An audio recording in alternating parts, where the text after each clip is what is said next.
Hello friends, मैं निखिल कुमार शर्मा आपका स्वागत करता हूं मेरे चैनल में एनकेएस सिविल स्टडी में। तो जो आज सेशन हम करने वाले हैं वो लैब एक्सपेरिमेंट पे होगा। Civil engineering digital lab and civil engineering lab experiments. तो पहले हम सर्वेइंग लेबोरेटरी एक्सपेरिमेंट्स ले रहे हैं, जिसके अंदर हम फर्स्ट एक्सपेरिमेंट जिसका नाम है रेंजिंग ऑफ सर्वे स्टेशंस इसको लेंगे, और इसके अंदर हम एम्फसाइज करेंगे direct ranging and indirect ranging को। तो बात आती है रेंजिंग। रेंजिंग क्या होती है? रेंजिंग हम जनरली जब परफॉर्म करते हैं, जब हमको कोई भी डिस्टेंस जो हमको मेजर करनी है, ठीक है, उसकी लेंथ जब टेप लेंथ या चेन लेंथ से ज्यादा होगी। सपोजिंग दैट आपको 100 मीटर या 200 मीटर लेंथ मेजर करनी है, सपोजिंग दैट, तो आपको जो चेन लेंथ या टेप लेंथ है वो सफिशिएंट नहीं रहेगी। इट मींस आपको कहीं ना कहीं इंटरमीडिएट पॉइंट्स की रिक्वायरमेंट होगी, ठीक है, वो भी अलाइनमेंट के साथ। ठीक है, वो भी अलाइनमेंट के साथ। देखते हैं कैसे। सपोजिंग दैट ये दो पॉइंट है, ठीक है, ये पॉइंट ए है, ये पॉइंट बी है, ठीक है, ए और बी पॉइंट है।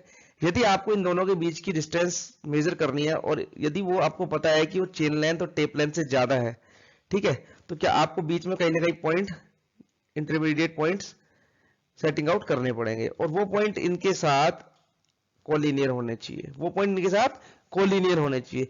तो कोलिनियर करने के लिए, इंटरमीडिएट पॉइंट सेटिंग आउट करने के प्रोसेस को ही क्या कहते हैं? हम रेंजिंग कहते हैं जनरल। ठीक है, ranging is a process in which we have to setting out the intermediate points so that the calculated distance will be the correct distance, there will be no error. ठीक है, और error कौन सा होता है? वो अलाइनमेंट एरर। तो हमको अलाइनमेंट एरर ऑब्जर्व नहीं करते हैं। ठीक है, तो अलाइनमेंट एरर क्या हो जाता है? यहाँ पर ओवरकम कर लेते हैं हम उसको रेंजिंग से। यदि रेंजिंग नहीं होगी तो क्या होगा? सपोजिंग दैट रेंजिंग नहीं है आपके पास, तो क्या होगा? स्टार्टिंग के जो, मान लो आपके पास टेप की लेंथ 50 मीटर होती है, आपको पता है tape length is 50 metre, chain length is hardly 30 metre होती है, मैट्रिक चेन। अब आपके पास हार्डली मान लो 50 मीटर की चेन है, 50 मीटर का टेप है। अब एक बार तो आप उसको ले कर लोगे, एक बार आपने ले डाउन कर लिया, यहाँ पर ले डाउन कर लिया आपने एक बार, ठीक है, आपने ले डाउन कर लिया एक बार। अब बात आती है, एक बार आपने स्ट्रेट लेट, क्योंकि दो पॉइंटों के बीच की हमेशा डिस्टेंस होती है, या दो पॉइंट हमेशा कोलिनियर होते हैं। लेकिन बात आती है अब नेक्स्ट पॉइंट की। अब मान लो रेंजिंग नहीं करी, तो आपने रैंडमली आपने आपकी चेन को ले कर दिया, ठीक है, ले डाउन कर दिया। तो ठीक है, बिकॉज हमारे पास कोई ऐसा इंस्ट्रूमेंट ही नहीं है जो कि अलाइनमेंट इसको अलाइन कर पाए पॉइंट्स को। ठीक है, तो मैंने रैंडमली उसको डिस्टेंस को मेजर करा, मैंने चेन को ले डाउन किया, और मैंने टोटल डिस्टेंस मेजर कर ली। तो मैं देख पा रहा हूं ये मेरे को एरर यहां पर मिल रहा है, that is alignment error, that is alignment error. ठीक है, ये कब हो रहा है? जब मैं रेंजिंग नहीं कर रहा हूं। यदि रेंजिंग कर दूंगा तो क्या होगा? ये पॉइंट यहां पर आ जाएगा, ठीक है, और ये पॉइंट यहां पर है ही, तो ये सारे पॉइंट क्या हो जाएंगे? एक सीध में हो जाएंगे, या अलाइंड हो जाएंगे, कोलिनियर हो जाएंगे। ठीक है, तो ranging is a process through which we can setting out the intermediate points on the line so that we will not have any error in the measurement of the distance between two points। ठीक है, ये हो गया हमारा ranging हो गया। अब बात आती है रेंजिंग कौन से इंस्ट्रूमेंट से करते हैं, कितने टाइप की रेंजिंग होती है? रेंजिंग जनरली टू टाइप्स की होती है। एक रेंजिंग होती है हमारी डायरेक्ट रेंजिंग, एक होती है हमारी इनडायरेक्ट रेंजिंग। ठीक है, अब डायरेक्ट रेंजिंग इनडायरेक्ट रेंजिंग में क्या डिफरेंस है वो मैं बताना चाहूंगा। जो डायरेक्ट रेंजिंग होती है वो जनरली प्लेन सरफेस पे होती है, ठीक है, और जो इनडायरेक्ट रेंजिंग होती है जनरली वो वहां पर होती है जहां पर ऑब्स्ट्रक्शन बहुत ज्यादा, हिली एरियाज वगैरह पे। ठीक है, तो डायरेक्ट रेंजिंग में जो दो स्टेशन होते हैं ए एंड बी, वो इंटरविजिबल होते हैं। But in case of indirect ranging both station are not intervisible. ठीक है, तो टू प्रकार की होगी, डायरेक्ट रेंजिंग, इनडायरेक्ट रेंजिंग। अब बात आती है इंस्ट्रूमेंट। अब जो इंस्ट्रूमेंट हम यूज करते हैं, हम बिना इंस्ट्रूमेंट यूज करें हैंड डायरेक्शन से भी कर सकते हैं, ठीक है, लेकिन हम जनरली इंस्ट्रूमेंट यूज करते हैं लाइन रेंजर। ठीक है, तो इंस्ट्रूमेंट होगा लाइन रेंजर, जो कि आपको दिख रहा है फोटो में यहाँ पर। अब लाइन रेंजर किस प्रकार से काम करता है मैं बताना चाहूंगा आपको, कि ये जो ऊपर वाला जो ये लेंस है, इसमें जो लेफ्ट हैंड साइड में जो हमारी रेंजिंग रोड होती है, ठीक है, रेंजिंग रोड, उसका रिफ्लेक्शन आता है यहाँ पर, इस प्रकार से आएगा, ऐसे बिल्कुल स्ट्रेट। ठीक है, हमको उसको थोड़ा सा एडजस्ट करके लाना पड़ता है, और इधर वाली जो राइट साइड में जो रेंजिंग रोड है उसका कहां पर आएगा? यहाँ पर आएगा, बिल्कुल जब ये पोजीशन बन जाए आपके इस लाइन रेंजर इंस्ट्रूमेंट में, जब ये पोजीशन बन जाए, ये ऊपर ये लेफ्ट वाली रेंजिंग रोड, ये राइट वाली, ये राइट वाली रेंजिंग रोड, ये लेफ्ट वाली रेंजिंग रोड, तो इस पॉइंट पे आपका point intermediate point setting out कर सकते हो। That will be our intermediate point जब ये वाली सिचुएशन आ जाए। यदि ये वाली सिचुएशन नहीं आई तो हमको थोड़ा एडजस्ट करना पड़ता है लाइन रेंजर को, ठीक है, आगे पीछे करके, और ये सिचुएशन लानी पड़ती है, तो that point will be our intermediate point. तो ये हो गया हमारा लाइन रेंजर इक्विपमेंट। करते कैसे हैं वो हम देखेंगे कि कोई पॉइंट है ए एंड कोई पॉइंट बी है, दो पॉइंट है ए और बी। अब हमने क्या किया, C1 पर एक सर्वेयर को यहाँ पर हमने रेंजिंग रोड हाथ में देके या लाइन रेंजर हाथ में देके, दो प्रोसेस है, एक में रेंजिंग रोड देंगे, एक में लाइन रेंजर देंगे। लाइन रेंजर वाले प्रोसेस में हम यहाँ पर लाइन रेंजर इसको, ठीक है, इसके हाथ में देके यहाँ पर हम इसको खड़ा कर देंगे। अब ये क्या करेगा, ये अपने आप को एडजस्ट करेगा, ठीक है, ये अपने आप को क्या करेगा, एडजस्ट करेगा, और ये मूव करेगा नियर द लाइन। तो ये एक पोजीशन आएगी जब जो लाइन रेंजर में हमने देखा था बिल्कुल स्ट्रेट, दोनों रेंजिंग रोड बिल्कुल स्ट्रेट आ जाएंगे, ठीक है, वो पोजीशन आते ही यहाँ पर क्या हो जाएगा, स्टेबल हो जाएगा। तो that point will be our intermediate point. तो इस पॉइंट पे जो ये तीनों पॉइंट है ए सी बी, ये क्या हो जाते हैं, एक लाइन में आ जाएंगे दोनों, ठीक है। एक तो ये वाला प्रोसेस हो गया, ठीक है। दूसरा प्रोसेस क्या है, हम एक दूसरा प्रोसेस भी यूज कर सकते हैं कि अब हम क्या करेंगे, जो यहाँ पर सर्वेयर खड़ा हुआ है C1 लोकेशन पे, हम उसको हैंड ऑब्जर्वेशन से हम उसको क्या कहेंगे, इसकी साइड जो मेन लाइन है हमारी उसकी तरफ मूव कराएंगे उसको। जैसे ही वो सी पॉइंट पे पहुंचेगा, ये जो ए पर जो सर्वेयर खड़ा है वो इसको क्या कर देगा, स्टॉप कर देगा। तो अब AC क्या हो गए, कोलिनियर हो गए। अब हम बी की तरफ जाएंगे, तो बी सर्वेयर अब चेक करेगा कि क्या बी और सी कोलिनियर है या नहीं है। तो बी और सी जब कोलिनियर आ जाएगा तो इसका मतलब क्या है, ए सी बी अब क्या हो गए, तीनों पॉइंट कोलिनियर हो गए, ठीक है, क्योंकि ए सी कोलिनियर हो गया, सी बी कोलिनियर हो गया, तो ए सी बी क्या हो जाएगा, कोलिनियर हो जाएगा, अलाइंड हो जाएगा। तो ये प्लान हो गया, ये उसका सेक्शन व्यू हो गया। तो ये हो गया हमारा रेंजिंग, डायरेक्ट रेंजिंग प्रोसेस। और डायरेक्ट रेंजिंग में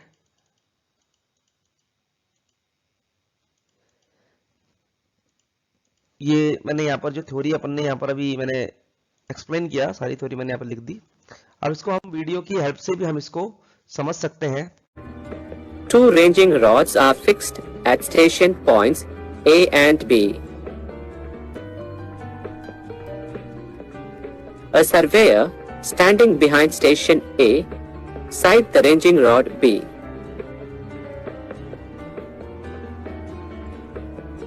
In between stations A and B, a ranging rod is placed at C position. From station A, adjust the position of intermediate ranging rod at C. Now, from station B, range the intermediate rod and fix the station C. Stations A, C and B will lie in a straight line. Again, another ranging rod is placed between stations C and B. From station C, sight the ranging rod and adjust its position. Similarly, from station B, range the rod and fix station D. From the eye view of station A, surveyor check whether the stations are in a straight line. If not, adjust their positions. After ranging a station points, a chain A' is laid through stations A, B, C, D. Measure the distance between AC, CD, DB by counting the lines of chain. Distance between AC, CD and DB stations are 12 meter, 11 meter and 13 meter respectively.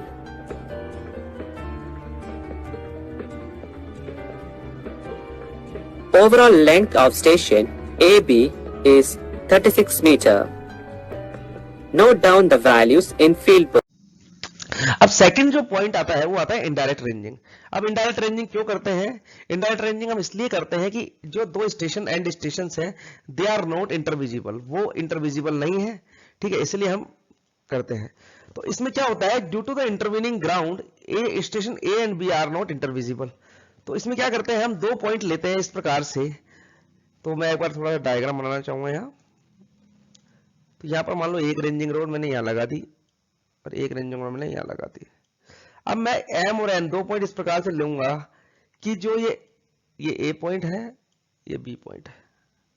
अब जो मैं सी और D जो दो point लेने वाला हूं, ठीक है, वो इस प्रकार से लूंगा कि सी ए से भी विजिबल हो और बी से भी हो, और ए डी से भी विजिबल हो और बी से भी हो, ठीक है। तो इस प्रकार से सी और डी डिसाइड करूंगा कि वो, यहां पर मैंने थ्योरी में इसको एम और एन लिखा है, ठीक है, तो एम और एन, तो कोई सा पॉइंट ले सकते हैं, ये जो डिनोशन है किसी भी प्रकार से डिनोट कर सकते हैं। तो यहां पर हम दो पॉइंट सी और डी इस प्रकार से लेते हैं कि ए से भी विजिबल हो और बी से भी विजिबल हो। तो ये तो हो गया पॉइंट लेने की बात। अब क्या करते हैं हम,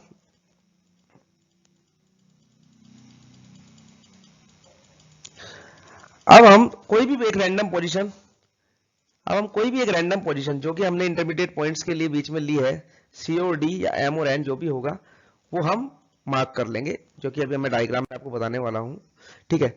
अब क्या करेंगे, दो पॉइंट ले लिया मैंने एम और एन, जो कि हमने सी और डी, अभी उसको सी और डी बोला था, सेम बात है, एम और एन बोल लो, सी और डी बोल लो। अब क्या करूंगा, मैं एम की ही एक पोजीशन M1, ठीक है, रैंडम लूंगा मैं, और एक पोजीशन एन की पोजीशन, कोई भी पोजीशन ले ली, मैं N1 ले ली। अब M1 को मैं मूव करूंगा, कब तक मूव करूंगा, इस डायरेक्शन में चेन की तरफ, जब तक कि मेरे को M2 पॉइंट नहीं मिल जाए जो कि N1 और A के साथ कोलिनियर है। तो ये जैसे मैं M2 पे आऊंगा तो ये मेरा पॉइंट्स कोलिनियर हो जाएंगे, ये पॉइंट्स, ठीक है। ये अब N1 को मैं कहां भेजूंगा, इस डायरेक्शन में। जैसे ही N2 पोजीशन पे आता हूं मैं, तो N2 पोजीशन पे जैसे ही मैं आऊंगा, क्या करूंगा मैं कि ये देखो आप,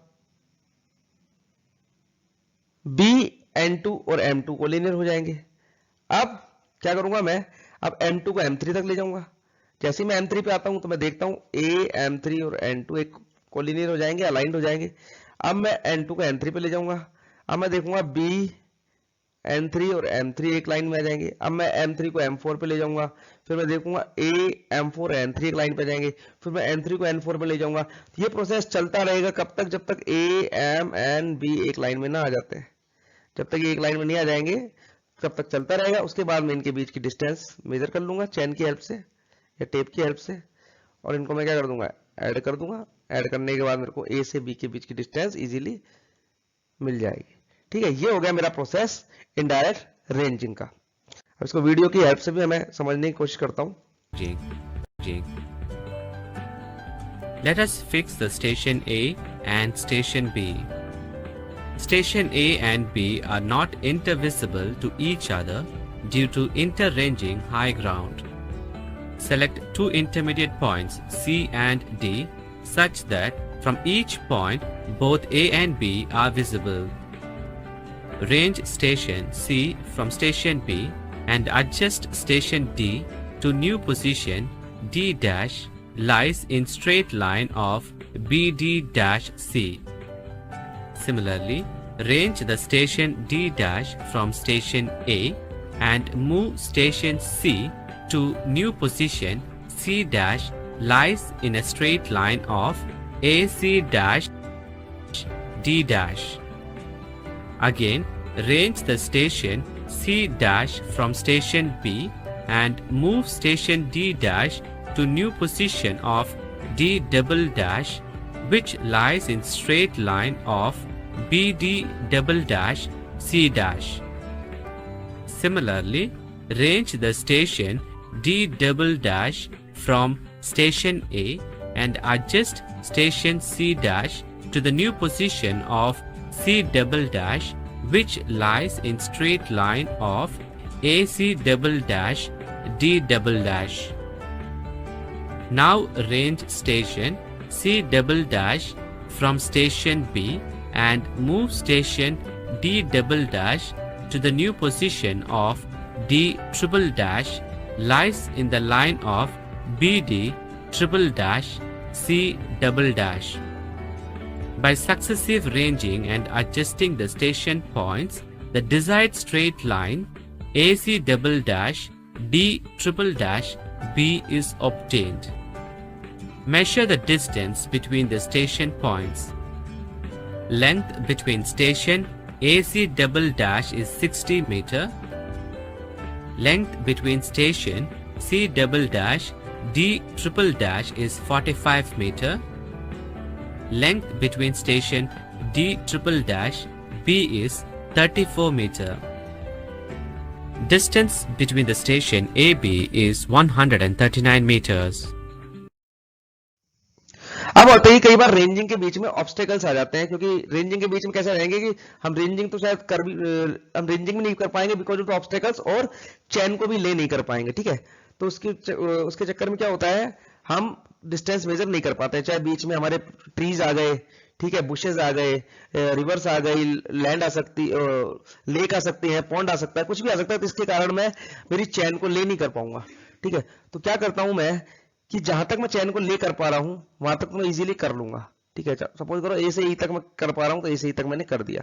फिर उसके बाद मैंने कुछ एंगल पे एक ईसी लाइन ली, ठीक है, जहां पर ऑब्स्ट्रक्शन नहीं आ रहा, ठीक है। तो मैंने ईसी लाइन ली और ईसी पर बी से, बी के आगे कोई ऑब्स्ट्रक्शन नहीं है, इसलिए ये बी है, ये एंड पॉइंट है इस ऑब्स्ट्रक्शन के दोनों साइड के। तो बी से मैं ईसी लाइन पे बीसी परपेंडिकुलर डालूंगा। अब ईबी मैं कैलकुलेट कर सकता हूँ कैसे, EC square plus CB square, इस फॉर्मूले से मैंने इसको कैलकुलेट कर लिया। अब मैं ए प्लस ईबी प्लस बी और डी पॉइंट है बी डी, इनकी मदद से, चैन की मदद से, टेप की मदद से इनको कैलकुलेट करके, इनको ऐड करके टोटल डिस्टेंस बिटवीन ए और डी के बीच की डिस्टेंस को मैं मेजर कर सकता हूं। तो ये हो गया ऑब्स्टेकल टू रेंजिंग को ओवरकम करने का तरीका, ठीक है। तो इस प्रकार से हम ऑब्स्टेकल टू रेंजिंग के ओवरकम कर सकते हैं। तो ये हो गया हमारा तो रेंजिंग एक्सपेरिमेंट। तो इसमें हमने आज रेंजिंग देखी, रेंजिंग के बारे में पढ़ा कि रेंजिंग कैसे करते हैं, what is ranging, use of ranging, how to ranging, types of ranging, process of ranging, ठीक है, और इक्विपमेंट्स ऑफ रेंजिंग। तो what type of equipment we required in the ranging, इसमें हमने लाइन रेंजर के बारे में पढ़ा, रेंजिंग रोड के बारे में पढ़ा, ठीक है। तो ये सब चीज मिला के आज हमने रेंजिंग को कवर कर लिया है। Thank you. और because this is the corona time, so stay safe, stay home, social distance को मेंटेन करें, सैनिटाइज करें, मास्क को पहने और वैक्सीनेशन जितना जल्दी हो सके उतनी जल्दी आप वैक्सीनेशन करवाएं। और आप मेरे चैनल को जो कि सिविल ई स्टडी है, एनकेएस सिविल ई स्टडी है, उसको आप लाइक, सब्सक्राइब, कमेंट और शेयर कर सकते हैं यूट्यूब चैनल पे, और फॉलो भी कर सकते हैं फेसबुक और इंस्टाग्राम पे। तो ज्यादा से ज्यादा आप सब्सक्राइब करें, कमेंट करें, शेयर करें और लाइक करें। Thank you.